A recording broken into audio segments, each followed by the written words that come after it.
हर कोई एक apocalyptic survival game में पहुंच गया था। लोग सुपर पावर्स के लिए पागलों की तरह लड़ रहे थे।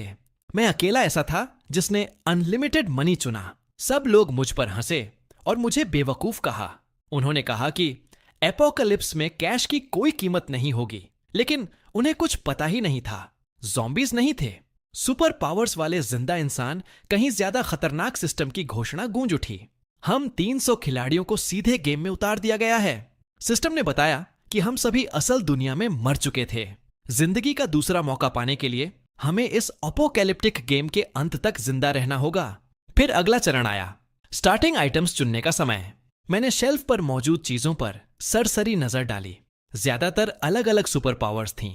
बाकी खिलाड़ी उन्हें हथियाने के लिए पागलों की तरह लड़ रहे थे।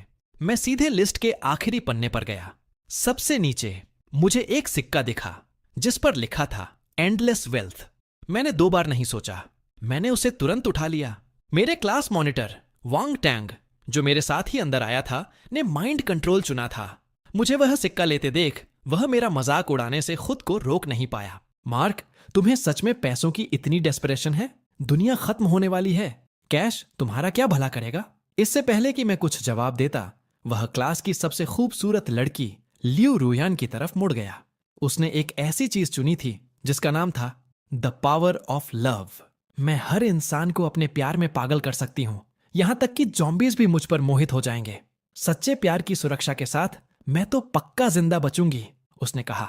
जब सभी आइटम्स चुन लिए गए तो सिस्टम फिर से बोला। उसने हर किसी एबिलिटीज को ट्रेन करने और आने वाले युद्ध की तैयारी के लिए 1 साल का समय दिया। एपोकलिप्स मोड आधिकारिक तौर पर 12 महीने बाद शुरू होने वाला था। सिर्फ एक विजेता इस गेम से बाहर निकल पाएगा। सिर्फ आखिरी जिंदा बचने वाला ही ग्रैंड प्राइज जीत सकता था। यह नियम सुनते ही हर किसी के चेहरे के भाव तुरंत बदल गए।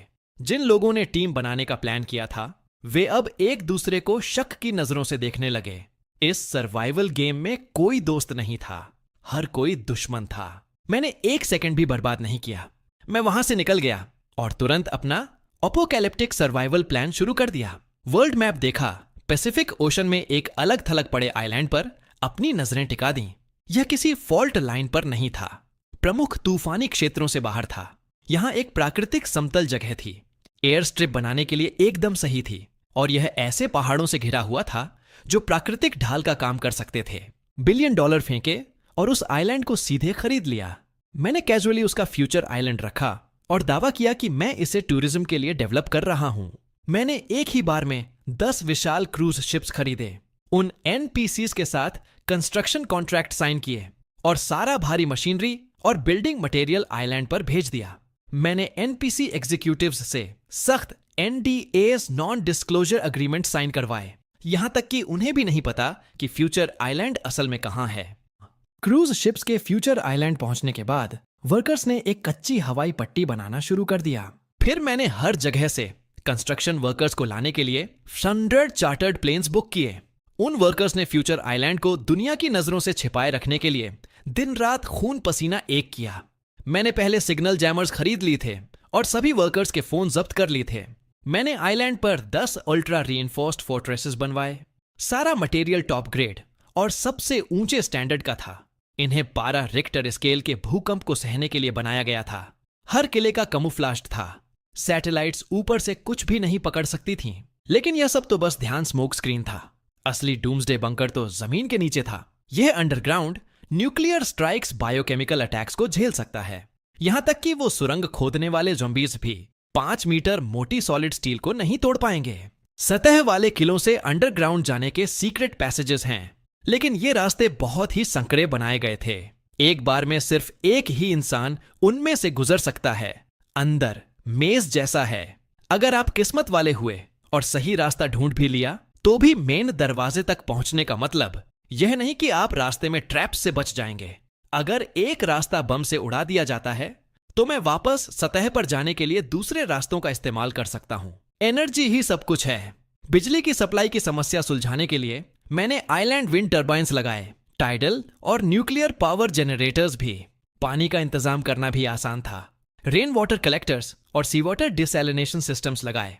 यहां तक कि ग्राउंड वाटर प्यूरिफिकेशन के उपकरण भी मंगवाए। जो कयामत के दूषित पानी को पीने लायक बना सकते हैं। इसके साथ ही instant high temperature sterilisation, instant low temperature sterilisation, ultra violet sterilisation और केमिकल स्टेरिलाइजेशन इक्विपमेंट्स भी थे। एक वेस्ट वाटर ट्रीटमेंट सिस्टम, विशेष रूप से सीवेज को संभालता फ्लडिंग को ध्यान में रखते हुए सभी वाटरप्रूफ्ड बनाया गया ब्लास्ट डोर्स बंद होने पर पूरी एयर टाइट हो जाते हैं। अंडरग्राउंड ड्रेनेज सिस्टम बहुत ही मजबूत है। मैंने कई एयर प्यूरिफिकेशन सिस्टम्स लगाए हैं जिससे अंडरग्राउंड शेल्टर में हमेशा साफ और भरपूर हवा रहे। मैंने 1 ऑक्सीजन कैनिस्टर्स भी जमा कर लिए हैं, बस उस स्थिति के लिए जब मुझे खुद को अंडरग्राउंड शेल्टर में पूरी तरह सील करना पड़े। मैंने 12 कंपार्टमेंट्स बनवाए हैं। अगर 1 या 2 खराब हो जाए तो बाकी काम संभाल सकते हैं। हर कंपार्टमेंट का अपना एक खास काम है। उनमें से 3 कंपार्टमेंट्स में सबसे नई ऑटोमेटेड फार्मिंग टेक्नोलॉजी का इस्तेमाल होता है जो सब्जियां उगाने, मछली पालने और मुर्गियां पालने में सक्षम है। मैंने 2 वेयरहाउस में इतना सामान जमा कर लिया है जो मेरे लिए 10 साल तक काफी रहेगा। दवाइयां, खाना और पानी।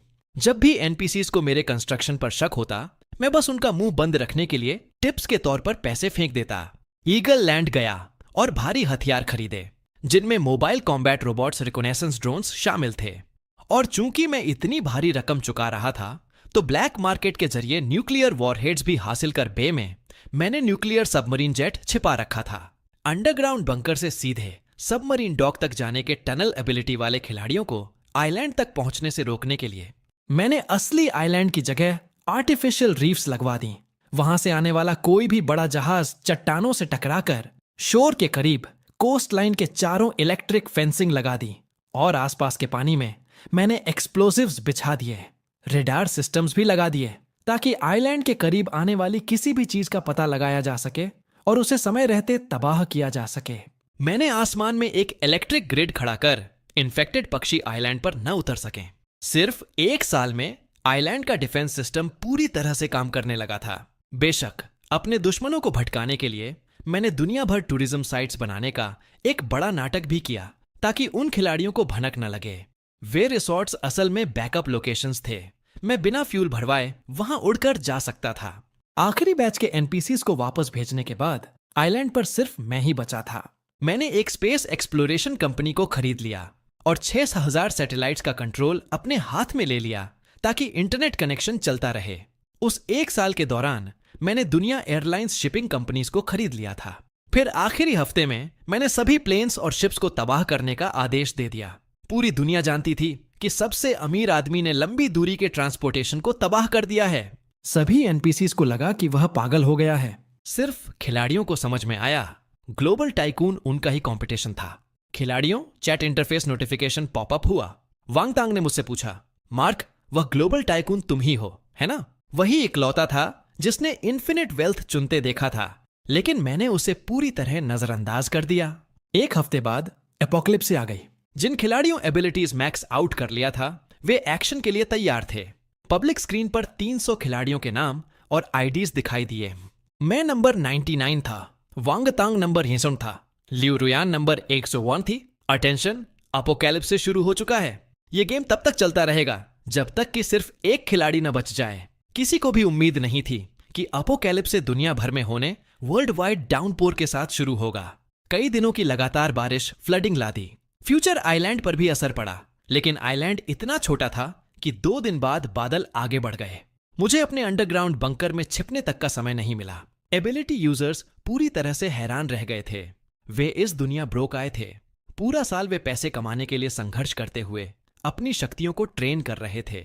उनका संघर्ष तो बताने की जरूरत ही नहीं है। जो सप्लाई उन्होंने जमा की थी वह पैथेटिक थी। सिर्फ कुछ ही खिलाड़ियों ने जुर्म करने के लिए अपनी शक्तियों का इस्तेमाल किया था, विला हथियाने में कामयाब हुए थे।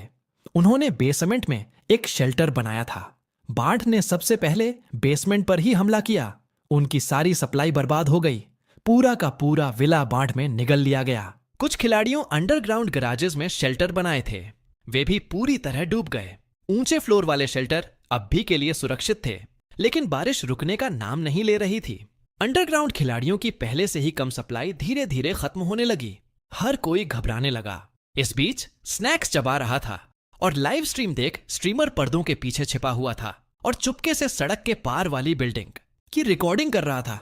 एक खिलाड़ी सप्लाई लूटने के लिए अपनी फायर पावर का इस्तेमाल कर रहा था। भाइयों, ये कोई स्पेशल इफेक्ट्स नहीं है, ना कॉस्प्ले। यह एक असली एबिलिटी यूजर है। वह कॉम्प्लेक्स में सिक्योरिटी गार्ड हुआ करता था। अब वह दरवाजों को जलाकर पिघला रहा है। यह उसकी तन्वीन डकैती है। चैट में कमेंट्स की बाढ़ आ गई थी। तो एबिलिटी यूजर सच में होते हैं क्या? इसका मतलब है कि अपोकैलिप्स से आ गया है? स्ट्रीमर संभल कर। जैसे ही वह उस बिल्डिंग का काम तमाम करेगा, उसका अगला निशाना तुम्हारी बिल्डिंग होगी। क्या फायर पावर भरोसेमंद है? फायर पावर वाले खिलाड़ी की किसी ने एनपीसीज को टिप दे स्वॉट कमांडोज का एक रेस्क्यू बोट्स में कॉम्प्लेक्स में घुस आया। उन्होंने बंदूकें तानकर बिल्डिंग को घेर लिया। स्ट्रीमर एक्साइटमेंट से कांप रहे थे। गाइज, मैं पहली बार गन फाइट देख रहा हूं। इस गार्ड की आंख तो कमाल की है। उसने कुछ ही सेकंड्स में स्टील के गेट को पिघला दिया। स्वेट टीम बिल्डिंग में घुस गई। गोलाबारी बहुत तेज थी। अचानक छत से एक आकृति उड़ती हुई निकली और सीधे बाढ़ के पानी में जा गिरी। कुछ ही देर बाद ग्लोबल चैट पर उस खिलाड़ी ग्रे होते देखा। इसका मतलब था कि वह खिलाड़ी मर चुका था। ठीक उसी वक्त चैट विंडो में वांग तांग ने मुझे फिर से मैसेज किया, मार्क, चलो टीम बनाते हैं। देखो, हम पुराने क्लासमेट्स हैं। हमारे नंबर भी एकदम आसपास हैं। अगर हम टीम बना लें तो हम पक्का अंत तक पहुंचेंगे।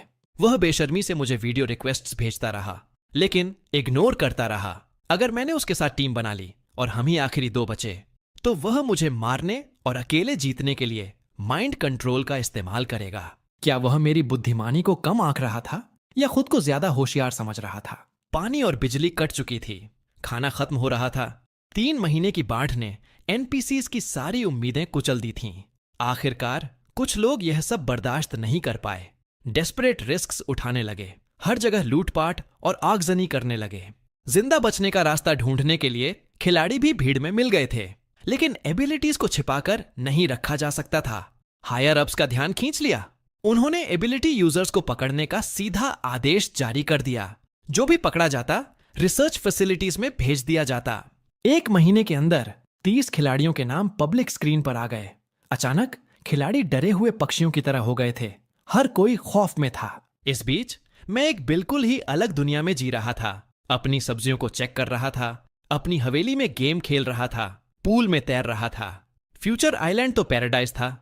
मैं एक बहुत ही शानदार जिंदगी जी रहा था। लेकिन अच्छे दिन ज्यादा नहीं टिकते। आखिरकार किसी ने मेरे साथ धोखा कर ही दिया। किसी वर्ल्ड चैट पर गुमनाम तरीके से पोस्ट किया, खिलाड़ी 90 साइन दुनिया का सबसे अमीर इंसान है। उसने अपोकैलिप्सिस से पहले पक्का शेल्टर्स बनाए होंगे। प्लेयर 99 को ढूंढो और हर कोई जिंदा बचेगा। लंबे समय से खामोश वर्ल्ड चैट अचानक फट पड़ी। प्लेयर 99, सामने आओ। तुम अकेले मजे कर रहे हो, जबकि हम सैकड़ों लोग यहां तड़प रहे हैं। इतना क्रूर और शातिर। हाँ, ऐसे खिलाड़ियों को खत्म कर दो। 99 को ढूंढो और हम सब जिंदा बचेंगे। सब लोग हमला करो। सभी खिलाड़ी पागल हो गए। वे मुझे जिंदा नोच खाने के लिए बेताब थे। मैं बस शांति से छिपकर रहना चाहता था, लेकिन तुम्हें मुझे सबके सामने लाना ही था। मैंने वर्ल्ड चैट में एक मैसेज भेजा, सब लोग शांत हो जाओ। मैं प्लेयर 99 हूं। तुम्हें शेल्टर चाहिए? मैं तुम्हें शेल्टर दे सकता हूं, लेकिन मैंने सिर्फ 4 देशों में शेल्टर बनाए हैं, ड्रैगन, ईगल, हांस कैंगरू, और हर शेल्टर में ज्यादा से ज्यादा 20 लोग ही आ सकते हैं। मैंने वर्ल्ड मैप पर 4 जगहें मार्क कर दी। तुम लोग 200 से ज्यादा हो। तुम सब तो इसमें फिट नहीं आ सकते। फिर भी मैं तुम्हें शेल्टर का पासवर्ड दे दूंगा। जो पहले आएगा, फर्स्ट कम फर्स्ट सर्व्ड। मेरे पीछे मत आना। जैसे ही मैंने पासवर्ड डाला, हर खिलाड़ी पागलों की तरह भाग पड़ा। अगर वे शेल्टर तक पहले पहुंच गए तो वे बाढ़ से बच जाएंगे। रातों रात कुछ खिलाड़ी पहले ही पहुंच चुके थे। ज्यादातर स्पीड बेस्ड एबिलिटीज थीं। शेल्टर ऊंची जगह पर बनाए गए थे जो बाढ़ के पानी से सुरक्षित थे। जब उन्होंने दरवाजे खोले और अंदर गए तो यह जन्नत में कदम रखने जैसा था। आखिर मैंने ये चारों लेविश बनवाए थे। इनमें हर वह सुविधा थी जो आप सोच फ्रीजर्स फ्रोजन फीस्ट से भरे हुए थे। खिलाड़ी 58 ने गर्व के साथ वर्ल्ड चैट पर लाइव स्ट्रीमिंग शुरू कर दी। शेल्टर से यह उम्मीद नहीं थी। कभी नहीं सोचा था कि यह इतना शानदार होगा। पैसा सच में खुशियां खरीद सकता है। अंदर स्टेक और मटन खा रहे थे, रेड वाइन पी रहे थे। मेज स्वादिष्ट पकवानों से भरी हुई थी। खिलाड़ी 58 ने कहा कि 12 लोग पहले से ही अंदर थे। उन्होंने ड्रैगन किंगडम शेल्टर लॉकडाउन करने के लिए वोट रिसोर्सेज सीमित थे। अब कोई और अंदर नहीं आ रहा था। बाकी खिलाड़ी अभी भी रास्ते में थे। लाइव स्ट्रीम देखकर उनका दिमाग खराब हो गया। शेल्टर के बाहर खिलाड़ियों की लहरें लगातार पहुंचती जा रही थीं। बाढ़ में डूबने या भूखों मरने से तो अच्छा था कि लाइफलाइन को कैसे भी करके हथियाना ही था। जिंदा सर्वाइवल इंस्टिंक्ट ने उन्हें बेताबी की हद तक धकेल दिया था। उन्होंने अंदर वालों से गिड़गिड़ाकर कहा कि वे दरवाजे खोलें, उन्हें अंदर आने दें। लेकिन अंदर के खिलाड़ियों ने पहले ही डेड बोल्टेड कर दिया था। बाहर वाले चाहे दरवाजों और दीवारों पर कितना भी पीट लें या अपनी शक्तियों का इस्तेमाल कर लें, सील्ड हो चुके प्रवेश द्वार को जरा सा भी हिला नहीं पाए। जब अंदर वाले जश्न मना ही रहे थे, मैं अचानक चैट पर पॉपअप हुआ और बोला, क्या उसमें 20 लोगों की जगह नहीं थी? क्या 8 लोग और अंदर नहीं आ सकते? मेरे पास एक ओवरराइड कोड है। दरवाजे लॉक होने पर भी मैं अंदर घुस सकता हूं। हिडन डोर साउथ ईस्ट में है। दीवार के बेस पर डेकोरेटिव ब्रिक है, उसे घुमाओ और गुप्त दरवाजा खुल जाएगा। बाहर खड़े खिलाड़ी पागलों की तरह उस गुप्त दरवाजे की तरफ दौड़े। उन्होंने उस डेकोरेटिव ईंट को घुमाया, वह पुरानी डेकोरेटिव ईंट, और पुरानी दीवार में सच में एक गुप्त दरवाजा प्रकट हो गया। खिलाड़ी अंदर घुसने के लिए पागलों की तरह एक दूसरे से भिड़ गए। उन आखिरी 8 जगहों के लिए लड़ रहे थे। एक कमजोर सी दिखने वाली लड़की थोड़ी धीमी थी और पीछे छूट गई थी। तभी उसके वाइन्स फूट पड़ी और आगे की भीड़ पर पागलों की तरह वार करने लगी, जिससे एक साथ कई खिलाड़ी गिर ब्लेड एबिलिटी वाले एक खिलाड़ी ने जल्दी से अपने पैरों के नीचे की बेलों को काट दिया, फिर मुड़ा और विंड ब्लेड फायर किया। वाइन प्लेयर का गला कट गया। ब्लेड प्लेयर सबसे पहले दरवाजे तक पहुंचा, ओवरराइड कोड डाला और गेट खुल गया। वह खुशी से अंदर भाग गया। उसके ठीक बाद एक और खिलाड़ी लाइटनिंग स्ट्राइक का इस्तेमाल करके पूरी भीड़ को गिरा दिया। वह दूसरा खिलाड़ी भी गेट से अंदर घुस गया। लेकिन जैसे ही तीसरा खिलाड़ी एंट्री के पास पहुंचा, जमीन पर गिरे एक खिलाड़ी ने उसका पैर पकड़ लिया। गिरे हुए खिलाड़ी ने एक डरावनी मुस्कान दी और जड़ से सने हुए नाखून उसके जांघ में घुसा। वेनम खिलाड़ी बमुश्किल उठकर गेट से भागने ही वाला था कि पीछे से एक स्टील जैसे कठोर हाथ ने उसके सीने को पार कर दिया। एक एक करके सैंक्चुअरी के प्रवेश द्वार पर मरते गए। जिंदा रहने की इच्छा ने उनके अंदर की इंसानियत की आखिरी बूंद भी छीन ली थी।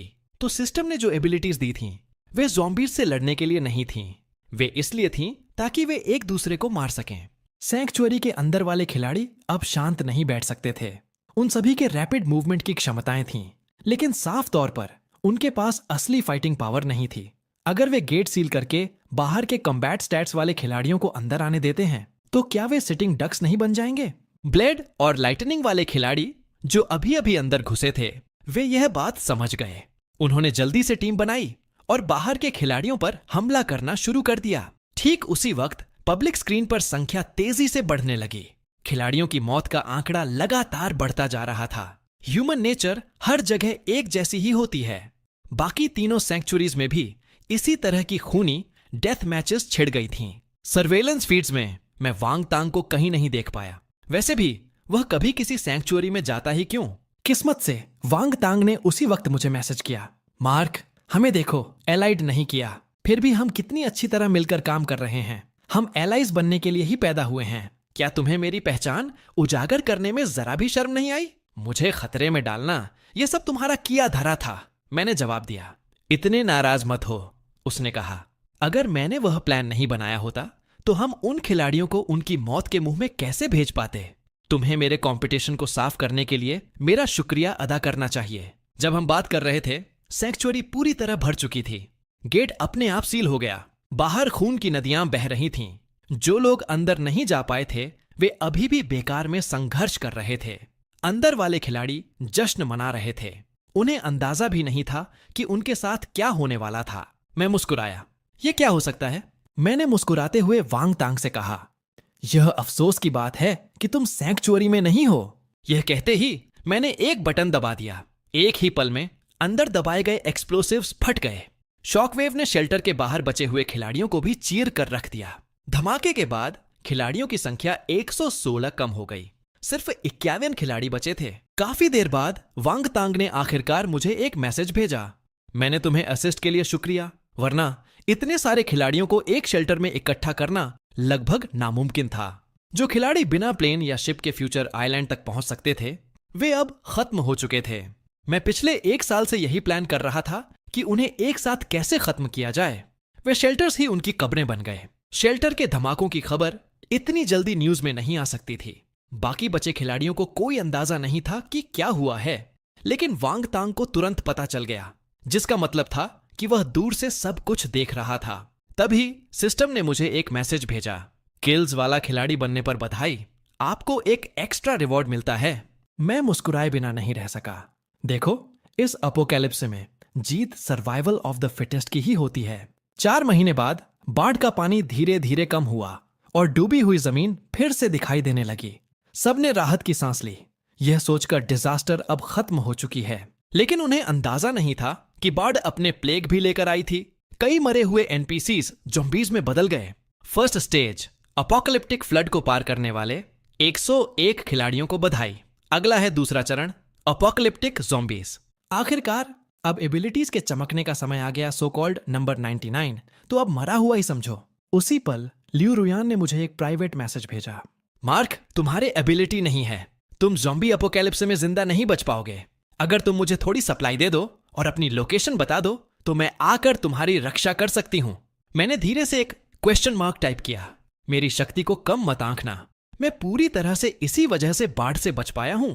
मुझे बेशक पता था कि वह कैसे जिंदा बची लव जगाने वाली अपनी शक्ति का इस्तेमाल करके अपने पड़ोसियों से सप्लाई ठग ली थी।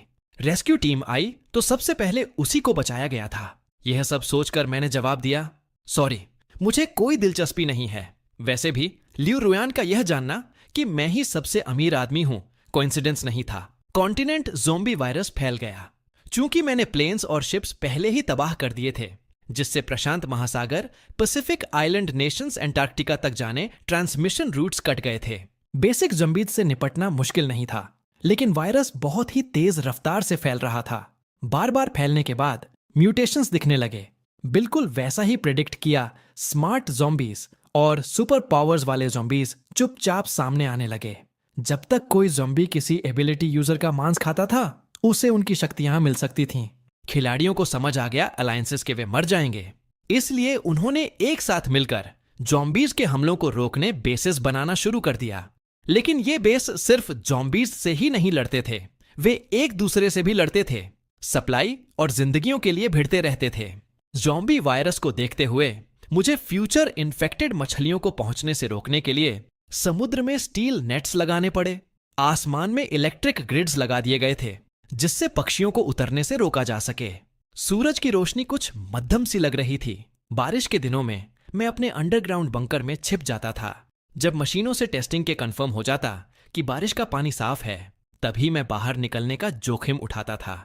मेरे ऊपर ज़ॉम्बी वायरस का बस इतना ही असर पड़ा था। जमीन लैंड बेस्ड नेटवर्क्स बहुत क्रैश हो चुके थे। एनपीसी संदेश भेजने के लिए सिर्फ रेडियो का इस्तेमाल कर सकते थे, लेकिन मैं उन पुरानी कबाड़ चीजों से कोई मतलब नहीं रखता था। मेरे ऊपर मौजूद हजारों सैटेलाइट्स मुझे रियल टाइम में देखने की इजाजत देते थे। मुझे पहले से ही अंदाजा था कि पक्षी इस वायरस को फैलाएंगे।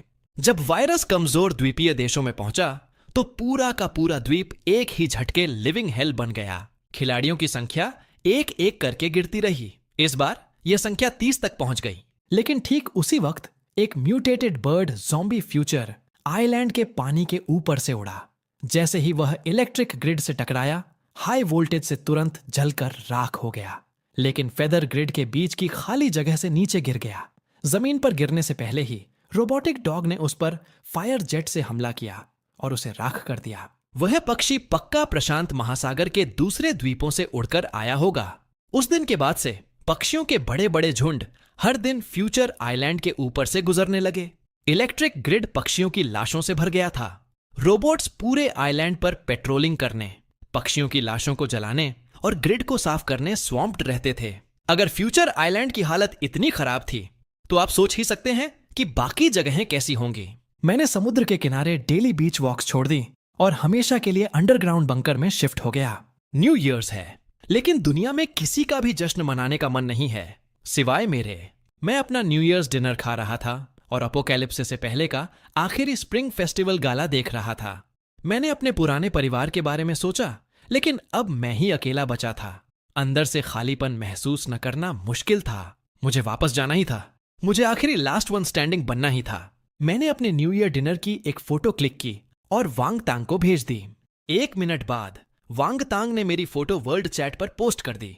मैं सोच ही सकता था कि कैसे खिलाड़ी इसे देखकर पागल हो गए होंगे। गुस्से से भरे कमेंट्स की बाढ़ आ गई। प्लेयर 99 बहुत मजे में जी रहा है। लानत है, हमें एक वक्त का गर्म खाना भी नसीब नहीं हो रहा और उसके पास पूरा पकवान सजा है। ज्यादा घमंड मत कर, अगर मैंने तुझे ढूंढ लिया तो तुझे जान से मार दूंगा। मुझे कोई फर्क नहीं पड़ता था, मैं इंतजार करूंगा अगर तुम मुझे ढूंढ पाओ। मैंने अपना कंप्यूटर खोला और उन 30 प्रोफाइल्स निकाली जिन्हें मैंने इकट्ठा किया था। उन्हें कोई अंदाजा नहीं था कि अपोकैलिप्सिस से पहले ही मेरी नजरें हर जगह थीं। मेरे मर्सिनरीज ने दुनिया भर में बिखरे हुए खिलाड़ियों को ढूंढ निकाला था और उन पर लंबे समय तक निगरानी रखी थी। मैं हर खिलाड़ी की शक्तियां और कमजोरियां जानता था। अपोकैलिप्स से आने के बाद मर्सिनरीज मेरे द्वारा जमा की गई सप्लाई के दम पर जिंदा बचे थे। वे मेरे लिए काम करते रहे और मैंने उनके लिए अनलॉक कर दी। पैसा ही दुनिया को चलाता है। अपोकैलिप्स में सप्लाई ही करेंसी थी। मेजर पावर्स उभर कर सामने आई थी। द मिलिट्री, उनके पास हथियारों का एक बड़ा जखीरा और एक ऐसा बेस था जिसे भेदा नहीं जा सकता था। वांग तांग ने माइंड कंट्रोल का इस्तेमाल कमांड अपने हाथ में ले ली थी। ज़ॉम्बीज थे, उनके बीच ज़ॉम्बी किंग उभर आया था। वह एबिलिटी यूजर्स ज़ॉम्बीज और खिलाड़ियों को मारकर ताकत हासिल कर रहा था। लियू रुएहान उस ज़ॉम्बी किंग के साथ थी, बिलवेड कंपेनियन बनकर। गैंग्स थीं। वायरस फैलने से पहले ही खिलाड़ी एक होवंदरीठीस दुनिया के सबसे खतरनाक और उथल पुथल वाले देश में पहुंच गया था। अपनी शक्तियों का इस्तेमाल करके उसने गैंग्स को अपने अंडर में कर लिया था। गैंग्स आम नागरिकों को लूटकर अपनी ताकत बढ़ा रहे थे। बाकी बचे 26 खिलाड़ी फैक्शंस में शामिल हो गए थे। खिलाड़ी 100 ग्रेविटी को कंट्रोल करने की शक्ति थी, जो कि बहुत ही ताकतवर थी। 1-on-1 कॉम्बैट में कोई भी खिलाड़ी उसे हरा नहीं सकता था। फिर भी सच तो यह था कि गैंग्स वीकेस्ट फोर्स थे। स्टाइलस से प्लेयर 1.28 एवेटार पर टैप किया। सबसे पहले तुम्हारा ही नंबर आएगा। तभी सिस्टम का अलर्ट फिर से गूंज उठा। 30 खिलाड़ी जिंदा डिफिकल्टी बढ़ रही है। लेवल 3 द फ्रोजन कॉन्टिनेंट में प्रवेश। कोई ब्रोकन डाउन। अपोकैलिप्स को 1 साल 5 महीने हो चुके हैं। सबकी सप्लाई खत्म हो रही है। एक आइस एज और इस ग्रह पर हर कोई मर जाएगा। लियू रुयान ने मुझे चुपके से मैसेज किया, मार्क अपने मैसेज चेक करो। मार्क, जल्दी ही इस ग्रह पर सिर्फ ज़ॉम्बीज ही जिंदा बचेंगे और मैं भी जिंदा बचूंगी। तुम मुझे रिजेक्ट करने पर पूरी जिंदगी पछताओगे। फिर उसने ज़ॉम्बी किंग के साथ अपनी एक फोटो भेजी। इसे देखकर मैंने मजाक स्नियर्ड, अगर ऐसा है तो मैं लव बर्ड्स को एक साथ ही मौत के घाट उतार दूंगा। आइस एज प्लेनेट को अपनी चपेट में ले लिया। यहां तक ट्रॉपिकल आइलैंड भी इससे बच नहीं पाया। फ्यूचर आइलैंड पर एक ब्लिजर्ड आया। हवा में पावर ग्रिड इसका सबसे पहला शिकार हुआ। विंड और टाइडल पावर प्लांट्स को भी भारी नुकसान पहुंचा। खुशकिस्मती से अंडरग्राउंड किले का बैकअप न्यूक्लियर प्लांट अभी भी चल रहा था। गैंग्स टूटे। उन्होंने नागरिकों रिसोर्सेस लूट ली थीं। उनके अंदर की अनबन बढ़ने लगी। लगातार झगड़े होने अवेकेंड प्लेयर्स एक एक करके मरने लगे। वर्ल्ड चैनल के जरिए प्लेयर 128 को प्राइवेट मैसेज किया, क्या ख्याल है हम दोनों टीम बना लें? मैंने तुम्हारे इलाके में हर जगह सप्लाई गार्ड रखी है, उन तक पहुंचो और तुम जिंदा बच जाओगे। प्लेयर 128 ने थोड़ी ही देर बाद जवाब दिया, तुम्हें क्या चाहिए? मैं तुम पर भरोसा क्यों करूं? मैं चाहता हूं कि तुम ज़ॉम्बी किंग को खत्म करो। साइंटिस्ट टीम ने ज़ॉम्बीज क्योर तैयार किया है, बस इसे स्प्रे करो और वे गायब हो जाएंगे। मैंने आगे कहा, जैसा कि तुम्हें पता है मेरा कॉम्बैट स्टैंड 0 है। यह सब सोचने के बाद 30 अवेकेंट प्लेयर्स में तुम सबसे ताकतवर हो। सिर्फ तुम ही यह कर सकते हो। हम इंसान ठंड से डरते हैं, ज़ॉम्बीज नहीं डरते। यह जितना लंबा खींचेगा उनके जीतने के चांस उतने ही बढ़ेंगे। मेरे पास कितनी भी सप्लाई क्यों ना हो, एक दिन वह भी खत्म हो जाएगी।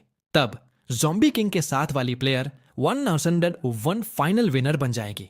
ज़ॉम्बी किंग बहुत ताकतवर है। इलाज के बिना कोई भी अवेकेंड प्लेयर उसे नहीं मार सकता। मेरे पास इलाज है, तुम्हारे पास शक्तियां हैं।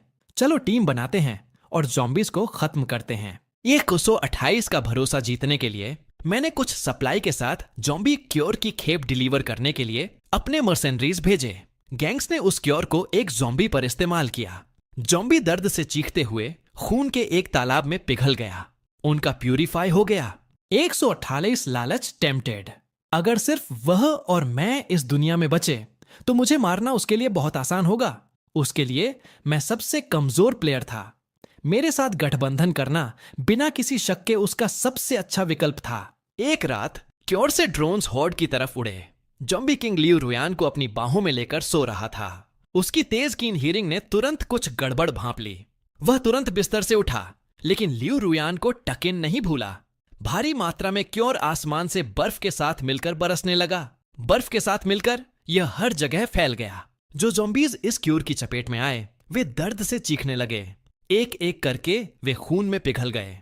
ज़ॉम्बी किंग गुस्से से पागल हो गया। उसने नीचे छलांग लगा दी। उसकी हथेलियों से बीम्स ऑफ लाइट निकली जिन्होंने ड्रोन्स को चकनाचूर कर दिया। 128 खिलाड़ियों को लेकर हमला करने के लिए आगे बढ़ा। उसने ग्रेविटी पावर एक्टिवेट की और ज़ॉम्बी किंग को जमीन पर जोर से दबा दिया। ताकतवर ज़ॉम्बी किंग अपनी कलाई तक नहीं उठा पा रहा था। कई खिलाड़ी उस पर टूट पड़े। ज़ॉम्बी किंग के गले से एक दहाड़ निकली। अंधेरे में छिपे हुए ज़ॉम्बीज बंदरों की तरह खिलाड़ियों पर कूद पड़े। 128 ने फिर से अपनी ताकत का इस्तेमाल किया। ग्रेविटी की वजह से ऊंची इमारतें टूटकर गिर बोल्डर्स उन ज़ॉम्बीज पर आ गिरे। ज़ॉम्बी किंग भी उनके साथ ही दफन हो गया। 148 के चेहरे पर विक्टोरियस ग्रिन आ गई। ये पत्थर ज़ॉम्बी किंग के टुकड़े टुकड़े करने के लिए काफी थे। बैल्कनी पर खड़ी थी। अपना चेहरा ढंकते हुए उसने एक चीख निकाली। 128 ने फ्लिक्ट। लियू रुयान के पैरों के टेरेस ढह गई। वह ऊंचाई से नीचे गिर पड़ी। उस ऊंचाई से गिरने का मतलब था पक्की मौत। एन मौके पर रबल से बाहर निकला और उसने लियू रुयान को पकड़ लिया। उसी समय उसके एक हाथ थ्रेड्स निकले जिन्होंने 128 को जकड़ लिया। 128 का चेहरा सदमे से पीला पड़ गया। उसे कभी नहीं पता था कि ज़ॉम्बी किंग के पास मूव भी है। ज़ॉम्बी किंग ने उसे धीरे से खींचा। 128 का शरीर तुरंत चकनाचूर हो गया। लेकिन ज़ॉम्बी किंग को इस बात का अंदाजा नहीं था कि 128 के शरीर पर क्योर लदा हुआ था। पैकेट्स फट गए और उसे पूरी तरह अपनी चपेट में ले लिया। लियू रुयान चिल्लाई, बेबसी से देखते हुए कि कैसे ज़ॉम्बी किंग खून के तालाब में पिघल रहा था। वह डर के मारे सुध बुध खो बैठी थी। यह जगह सच हेल बन चुकी थी। वह अपनी जान बचाने के लिए भागी, लेकिन जल्दी ही बर्फ में धंसकर गिर पड़ी। इस बार उसे बचाने वाला कोई नहीं था। किसी और के प्यार पर निर्भर पावर आखिरकार इतनी कमजोर थी कि वह काम नहीं आ सकी। वर्ल्ड चैट पर 12 और खिलाड़ियों ग्रे हो गए। मैंने अपनी नोटबुक में उनके नंबर एक एक करके काट दिए। जब मैं नंबर 128 पर पहुंचा तो उसके नाम के वीकनेस लिखी थी, यूनिवर्सल ग्रेविटेशन। लो मैस वाली चीजों को कंट्रोल नहीं कर सकता, जैसे ज़ॉम्बी किंग के सिल्क थ्रेड्स। इंफॉर्मेशन गैप का इस्तेमाल करके ऐसी लड़ाइयां लड़ना पसंद है जिन्हें मैं कभी हार नहीं सकता। इस समय मेरे पास सिर्फ एक ही विरोधी बचा था। वांगतांग मिलिट्री को कंट्रोल कर रहा था। वह इस गेम को खत्म करने के लिए बेताब था। उसने मुझे वर्ल्ड कॉल्ड आउट। यह गेम हमेशा स्मार्ट पीपल के लिए ही था। मार्क, तुमने यहां तक पहुंचने में अच्छा खेला है, लेकिन हर गेम में एक हारने वाला होता है। खुद को अब भी मार लो और टॉर्चर से बख्श दूंगा। मुझे हमेशा से पता था कि तुम्हारे पास मर्सनरीज हैं, लेकिन वे मिलिट्री का मुकाबला नहीं कर सकते। तुम्हारे पास सिर्फ कुछ गंदा पैसा है, लेकिन missiles, aircraft carriers, military aircraft हैं। जहां चाहे छिप जाओ, मैं तुम्हें ढूंढ निकालूंगा। और मैंने चैट में उसे बस flipped him off. Wangtang mind control बहुत ताकतवर था, लेकिन उसमें एक फेटल फ्लॉ थी। उसे अपनी शक्ति फेस टू फेस करना पड़ता था। जब तक मैं अपने अंडरग्राउंड बंकर में था, वह अपनी शक्ति से मुझे छू भी नहीं सकता था। लेकिन मुझे इस बात का अंदाजा नहीं था। उसने फ्यूचर आइलैंड पर मिसाइलें दाग दी। फ्यूचर आइलैंड पर मिसाइलों की बारिश होने लगी। काफी देर बाद भी ऑफलाइन नहीं हुआ था। वांगतांग को अपनी आंखों पर यकीन नहीं हो रहा था। मार्क, तुमने तो सच में एक बहुत ही मजबूत छिपने की जगह बना रखी है। तो ठीक है, मैं खुद आकर तुम्हें वहां से घसीटकर बाहर निकालूंगा। वह एयरक्राफ्ट कैरियर से वहां आ गया।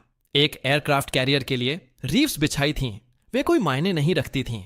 जब वह फ्यूचर आइलैंड पर उतरा तो स्मोक से ढंका हुआ था। पहाड़ समतल हो गए थे। जमीन क्रेटर्स बन गए। डिफेंसेस मिट चुका था। उसने अंडरग्राउंड बंकर के खुले एंट्रेंस को देखा और ऐसे मुस्कुराया जैसे उसने मुझे पहले ही पकड़ लिया हो। उसने अपने आदमियों को आदेश दिया कि हेवी वेपन्स से उस प्रवेश द्वार पर हमला करें। कई बार भारी गोलाबारी के बाद दरवाजा उड़ गया और अंदर का रास्ता दिखाई देने लगा। मैंने तुरंत उसे एक वीडियो कॉल रिक्वेस्ट भेजी। उसने कॉल उठाया, बड़े ही घमंड से देखते हुए, और उस घने टनल में घूरते हुए बोला, मार्क, अब रहम की भीख मांगने का समय निकल चुका है। उसने अपना सिर हिलाकर अपने आदमियों को अंदर जाने का इशारा किया, यह सोचकर कि वे मुझे वहां से घसीट कर लाएंगे। वीडियो में मैंने बड़ी शांति से अपने पीछे एंडलेस कॉस्मोस की तरफ इशारा किया। तुम्हें किसने कहा कि मैं फ्यूचर आइलैंड पर हूं? अपनी आंखें खोलो और देखो कि मैं असल में कहां हूं। जैसे ही मेरी बात खत्म हुई, फ्यूचर आइलैंड पर न्यूक फट गया। प्लेयर 100 का ग्रे हो गया। सिस्टम से जीत की विक्ट्री ट्यून बजी।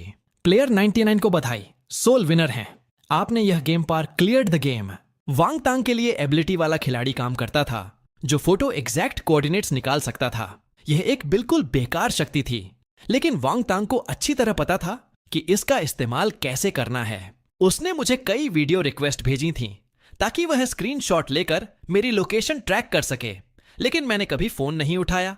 बाद में मैंने न्यू ईयर्स ईव पर उसे एक फोटो भेजी थी। उसने मन ही मन मुझे बेवकूफ कहा होगा, खुशी खुशी मेरी लोकेशन ट्रैक की होगी और इंतजार किया गैंग्स ज़ॉम्बी किंग दोनों खत्म हो जाएं ताकि वह आकर सब कुछ कब्जे में ले सके, और फिर उसने मुझे बम से उड़ाने का फैसला किया होगा। लेकिन मुझे कैसे पता नहीं होता कि उसके पास कौन से खिलाड़ी थे। वह फोटो जानबूझकर उसे फ्यूचर ल्यूर देकर बुलाने लीक की गई थी। फोटो भेजने के बाद मैं फ्यूचर आइलैंड से निकल गया था। सिस्टम ने रिवॉर्ड दिया था, वह था एक बार अपनी सारी सप्लाई के साथ पलक झपकते ही टेलीपोर्ट होने का मौका। बिल्कुल वैसे ही मुझे स्पेस स्टेशन पर टेलीपोर्ट कर दिया गया था, लेकिन सिस्टम ने मुझे वापस पृथ्वी पर जाने का कोई रास्ता नहीं दिया था। रिवॉर्ड का इस्तेमाल बिल्कुल अंत तक नहीं कर सकता था।